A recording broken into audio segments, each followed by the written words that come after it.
न्यायालयाचा धंगेकरांना मोठा झटका पाहायला मिळतोय। समीर पाटलांच्या विरोधातील वक्तव्य त्यांना भोवलंय। पुरावे नसताना बोलण्यास मज्जाव घालण्यात आलेला आहे। रवींद्र धंगेकर सध्या अडचणीत आले, त्यांच्या अडचणीत वाढ झाली आहे। न्यायालयाने त्यांना झटका दिलाय आणि सांगितलंय पुरावे नसताना बोलू नका।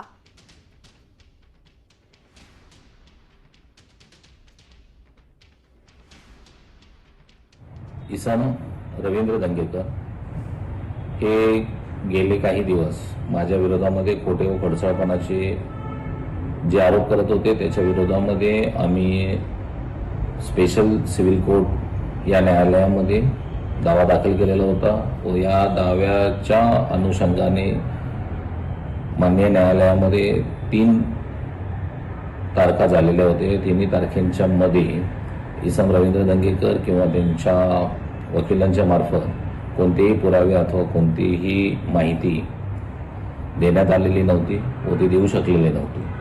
आम्ही इसम रवींद्र धंगेकर याने केलेल्या वक्तव्यावरून, मानहानीच्या वक्तव्यावरून, अब्रू नुकसानीच्या वक्तव्यावरून जे काही पुरावे आम्हाला कोर्टाच्या समोर निदर्शनास आणून द्यायचे होते ते माननीय न्यायालयाच्या समोर आम्ही निदर्शनास आणून दिलेले आहेत व त्या अनुषंगाने माननीय न्यायालयाने इसम रवींद्र धंगेकर यांना इथून पुढे समीर पाटील यांच्या विरोधामध्ये हा दावा